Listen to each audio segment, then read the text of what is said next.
In this world, nothing can be said to be certain except death and taxes. Benjamin Franklin's famous quote is quite fitting this time of year. Tax day is traditionally April 15th.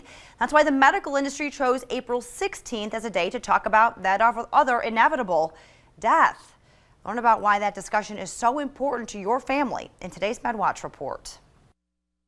I don't know what was going through my wife's mind at the time. I'm collapsed at her feet, and she's doing what she's doing, but I do know that she did it effectively, quickly, skillfully. Jim Betsakis came in from shoveling last year and hit the floor. His wife called 911 and did CPR until paramedics arrived. They did manual CPR, mechanical CPR, and then they defibrillated me 4 times before I got to the hospital.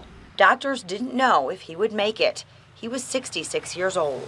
My paternal grandfather, a paternal uncle, and myself all had a heart attack at 66. A reality check for Jim and his family, and a reminder about preparing in case this ever happened again. It's very important that she knows and that both of our sons know, so that they form a support system and a unified voice. What kinds of things I would consider a situation not worth surviving? What is acceptable? What is a quality of life worth living? It's called advanced care planning. We're planning in advance for that what if moment. You know, what if something tragic happens, or what if I were in a car accident, and letting your loved ones know what it is that you would want or wouldn't want and what's important to you. Because it makes it difficult for the care team to really do what it is that you want if nobody knows. 90% of people say that talking with loved ones about end of life is important. April 16th is National Healthcare Decision Day, which is why Stephanie Van Slyke and Munson Medical Center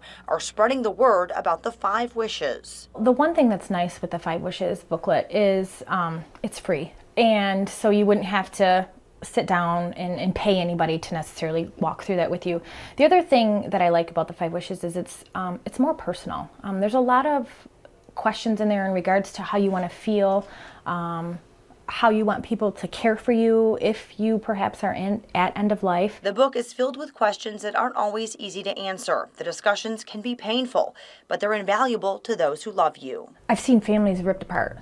When you're in a difficult situation where there's a lot of emotion and perhaps something tragic has happened that nobody was prepared for, the emotions take over. And then in those times when you're already sad, in shock, wondering if you're going to lose mom or dad, at that moment somebody's then coming to you saying, well, what would mom want? But we just saw what can happen to a family when specific issues aren't addressed. Jim is confident that he and his family are prepared. This is one of those things that you know it's important, and I think once you get it done, you can breathe easier, you can file it away, and then you kind of know you've done as much as you can do in that area.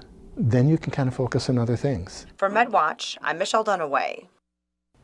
And this is not a one-time thing. Families should update their advance directive about every 10 years or so as lives and values change. There are several workshops to help people fill out their 5 wishes scheduled through the month. Head to our website to learn more about them.